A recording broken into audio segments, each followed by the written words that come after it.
Director of Golf, Clayton Sikorsky. Coach, if you could just talk about the spring slate so far for both programs, kind of talk about some highlights, followed by a few questions.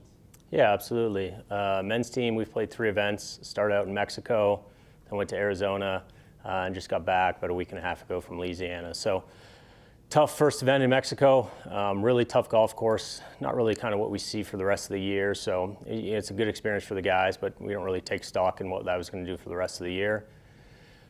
Following that, we had 2 pretty solid events. So we had some guys step up where we haven't in the past. So that's really promising for the next 3 events to finish our year.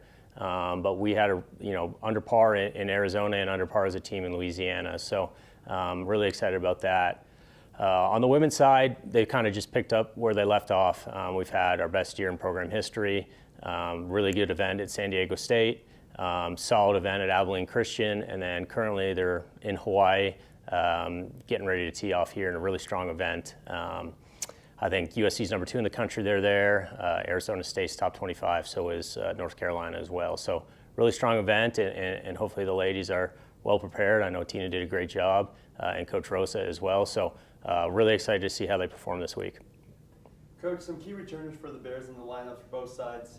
Cooper Tay on the guys' side and Timber Sheehy on the women's side. What can you say about their play and their leadership for the rest of the group? Yeah, absolutely. Coop's been a really key part of what we've been doing here for the last 2 years. Also super excited to get him back for another year, which is going to be great for our program. But yeah, he's steady. He's done a great job in rediscovering his game, because when he came here, he wasn't playing to what he could do. Obviously was a very talented player to end up at his previous school, but he's starting to rediscover that. Had a great fall, and again in the spring he's been solid, but I wouldn't say playing to the level that he's capable of, and he would agree with that. And that's exciting, because if we get more out of him, we get more out of Kalen, because Kalen's been amazing so far since he's been here. But again, he's got such a high talent level, they both do, that they can compete to win tournaments. So we expect them to step up for the final 3 events and really contend. And then on the women's side, Timber, again, she's our best player in program history. Just been amazing all year. I think she's ranked 285 in the country. It was as high as, I think, 190. So really, really good. She's just steady, great leader for our girls in all areas of being a student athlete. So we're super fortunate to have Timber, and excited for her to finish out her senior year. Coach, you mentioned some Bears stepped up in the previous tournaments, specifically Thomas Barnes, and on the women's side, JC Hartman. How key is it for those or anyone to be able to step up on big days like that? Yeah, in the fall on the men's side, we really had just Kalen and Cooper playing to their ability. As a coach, you kind of get frustrated, but you also have to look. We have a bunch of young players that have been playing. We factored Thomas to be our 3rd best player before the year, and he's starting to play that way. So it's really cool to see the hard work he put in over the winter, and you can see what that does for our program if we have somebody else step up. I'll add one more. Matthias Koropeski really stepped up our last event. So now we've got 4 guys that have done it in a tournament, which is what we're looking for. And I just want our young guys to have faith and believe in what they can do, because if we get another guy stepping up, we can be in a really good spot. Yeah, JC's been great this spring. She's always been capable. She's just got to kind of balance, expectations and, go from there. She's really talented, but in her 2 events this fall, you've definitely seen a different demeanor from her on the golf course, which is really important, and I think that's why she's played so well.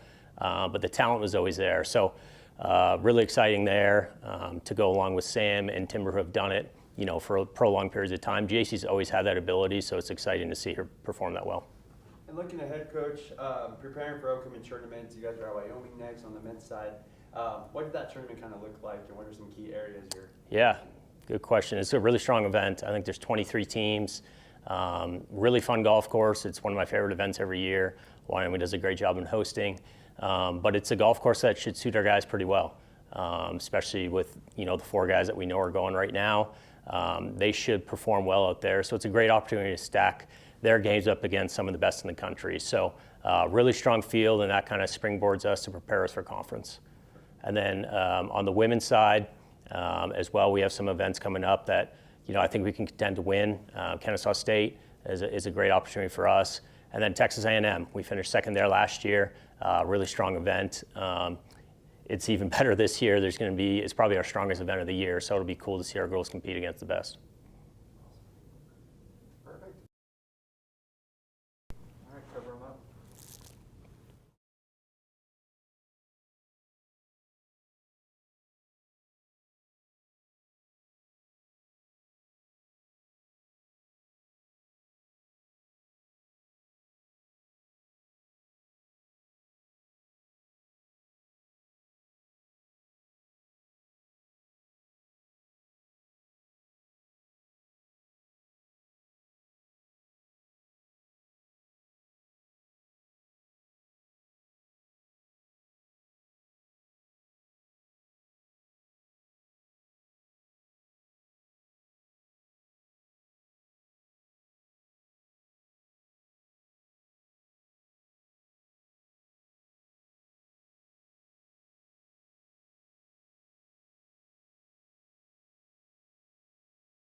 Okay, quick season recap for the Bears.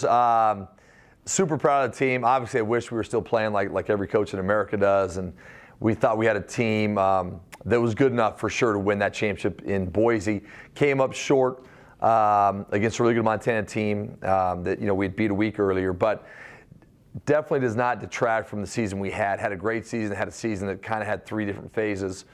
Great start. Had the struggle in the middle, but then I was so proud of our guys for their response when we went from 9-1 in the first 10 games to 2-8 somehow in the second 10 games. The response we had to finish out with 20 wins. We were the only team to finish the regular season in the Big Sky with 20 wins. Got all the way back to a tie for 4th. And so just super proud of our guys. So many things to be proud about.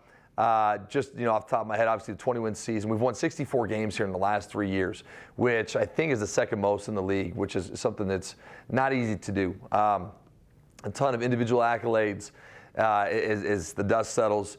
Obviously, 3 guys that were all Big Sky in their own way. Quinn Danker, unanimous first team all Big Sky. I'm not privy to how all the votes went, but probably really close to being Player of the Year. I thought he was right there. And then Brock Wisney, who was second team all Big Sky, finished a tremendous career. I think he was the 9th all-time leading scorer in the history of UNC in the Division I era. And then Zach Block, for the second time, was all Big Sky, all defense team, which is just awesome. And so having those awards was great. Also going back to Quinn breaking the single season assist record and also the single game assist record. But when you think about the single season assist record, just in the era that we've been here, you think about guys like Jordan Davis, who's in the Hall of Fame, Jonah Radaba, who's in the Hall of Fame, that were point guards for us. And then you go to Matt Johnson, who was just a tremendous all-league player for multiple years. And you go to Jaron Riley, who is as good of a point guard as I've ever been around. To have Quinn break that record, that they all were in the same situation, unbelievable. And so a lot of individual awards, a lot of recognition.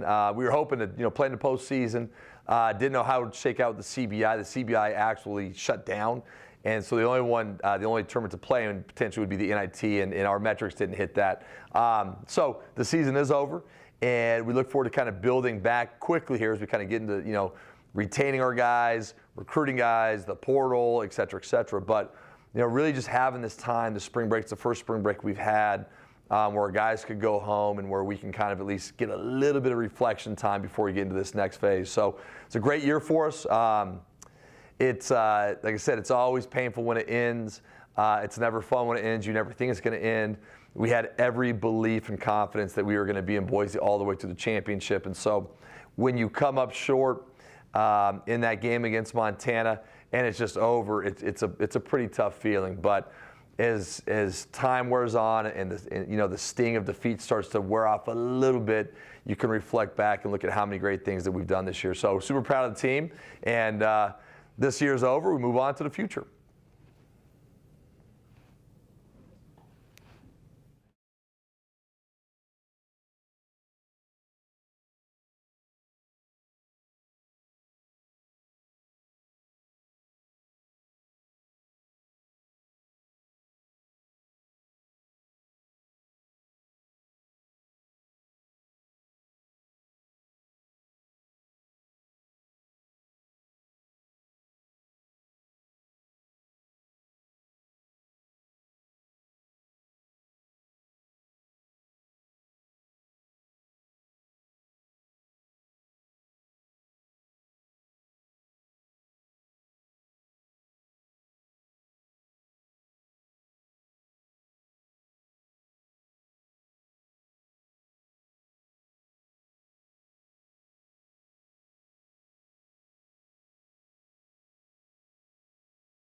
Okay.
Head Coach Tristan Mathieu here. Coach, the Bears are going to the WNIT, face Air Force this Thursday at 6:30 Mountain Time.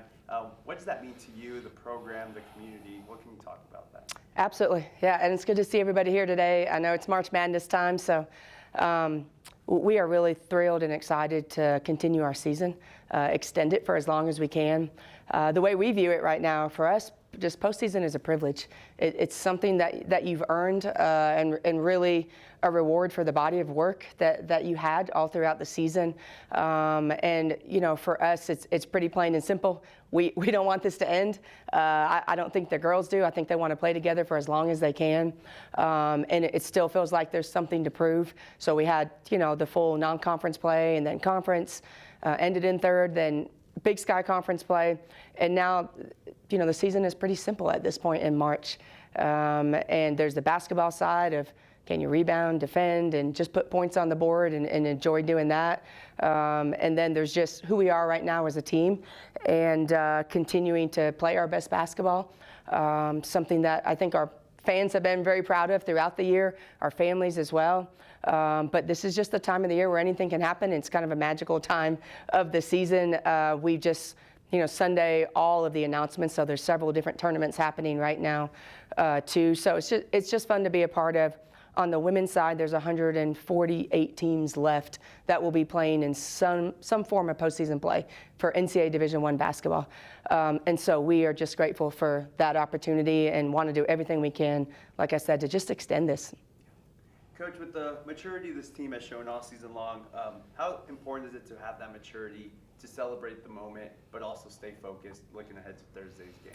Yeah, I think it's been a long season, and we have enough veteran players on our team that really understand like what this means and how hard it is to get into postseason play and have an invite and be selected to play for us in the WNIT. So I think there's a really strong maturity behind what we're doing right now.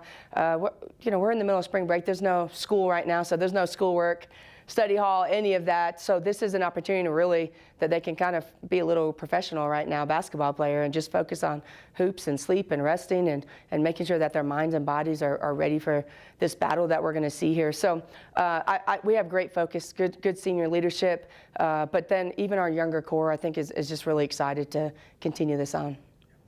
And then, Coach, how unique is it to face an in-state team in the postseason? Yeah, you know, part of whether it's the WNIT or the WBIT, so there's two, not the NCAA tournament, there's two other tournaments, and some of it is regionally based, you know, early on. And so, yeah, it's a little over a 2-hour drive for us right down the road. It'll be really easy travel to get there. And we've seen Air Force before. They've seen us. You know, this is a team that we have played the last couple years. They've been on our schedule. Very, very well-coached team and really, really finished well at the end of their season, making it to the championship game. Awesome. And, Coach, last thing here, what excites you most about this matchup?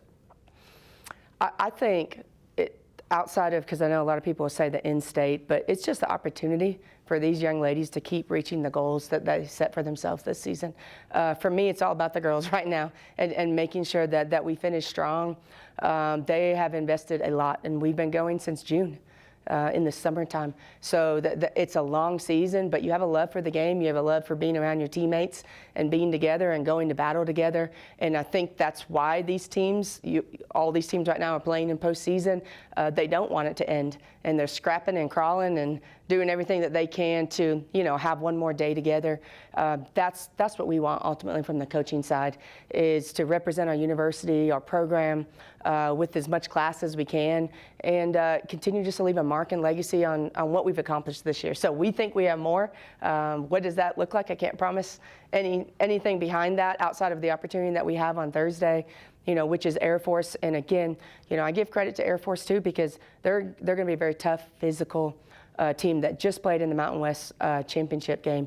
And so they are really, really good defensively. And yes, they have some firepower offensively. But where I feel like they've always kind of held their hat is on that defensive end. So we look forward to that battle. We've had a couple of really good practices the last couple of days. And, you know, we'll get ready on Thursday for the biggest game of our season.